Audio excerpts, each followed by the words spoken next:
Bonjour Jacqueline Bernard. Bonjour. Alors votre histoire, c'est celle d'une commissaire qui estime avoir été mise au placard depuis bientôt 5 ans. Alors votre tort, selon vous, notamment, parmi les torts qu'on vous impute, c'est d'avoir refusé en 2007 d'enquêter sur Ségolène Royal au moment de l'élection présidentielle. Aujourd'hui, en 2013, c'est toujours votre version de l'histoire. Vous estimez avoir été victime de cet épisode de l'élection présidentielle de 2007 ? Oui, tout à fait. Mais en fait aussi, le contexte du département est un contexte où le poids des réseaux est important et où les fonctionnaires sont politisés. Donc je suis arrivée dans un département où je n'étais pas franchement la bienvenue. Alors vous êtes arrivée en tant que directrice Des renseignements généraux, généraux. à La Rochelle. Voilà. Il y avait donc notamment un fonctionnaire qui est un officier qui ne voyait pas mon arrivée d'un bon œil. Je suis arrivée avec une réputation d'exigence, de rigueur, notamment dans le domaine de la déontologie policière. Dans ce contexte local, on va dire, est arrivée donc cette histoire d'enquête sur Ségolène Royal en 2007, lorsqu'elle était candidate face à Nicolas Sarkozy. Tout à fait. On vous a demandé, enfin on vous a pas demandé, mais on a demandé à votre service, à votre insu, d'enquêter sur l'entourage de Ségolène Royal. C'est tout à fait exact.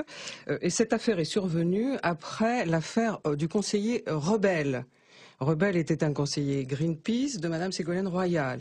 Et sur qui on avait demandé d'enquêter également. Un mois auparavant, donc cette affaire avait été relatée dans la presse nationale. Donc moi, je me retrouve un mois après avec une initiative du cabinet du préfet de l'époque, dont le directeur de cabinet avait souhaité faire une enquête sur la vie privée de Madame Royal en se servant de mon service, à mon insu. À ce moment-là, vous avez décidé de tout arrêter. À ce moment-là, j'ai reçu quand même un coup de fil du stagiaire de l'ENA de l'époque.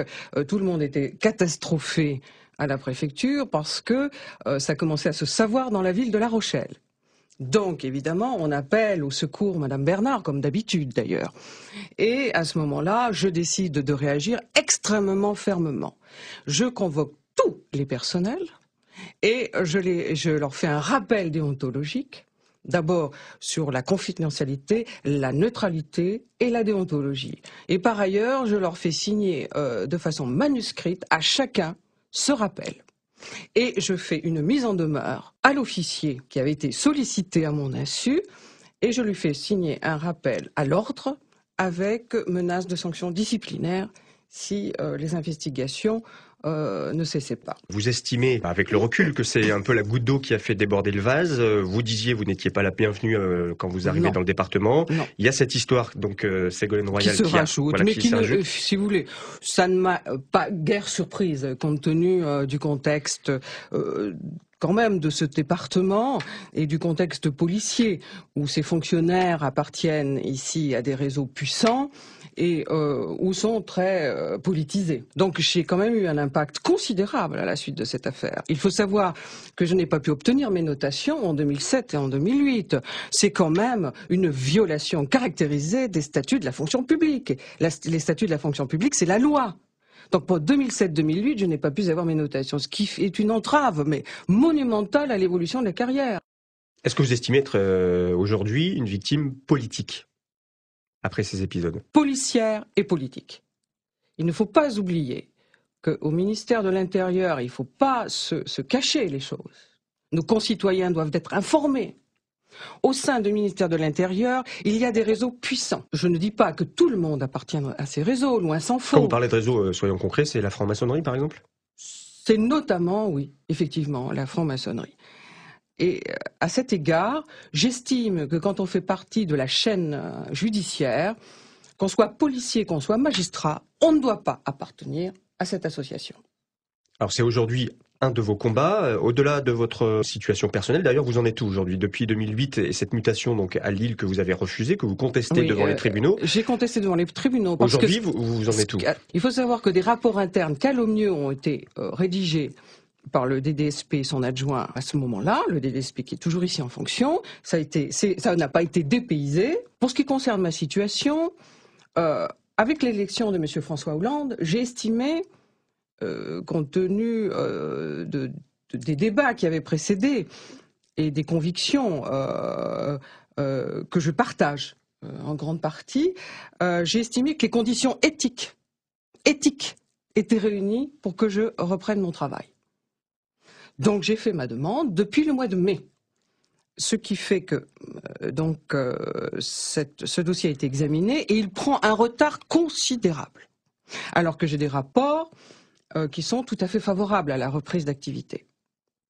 Et ça a donc un retard inexplicable. Ça correspond encore à une stratégie pour me conduire vers la porte de sortie, qui serait éventuellement une retraite. Malgré le changement de majorité politique.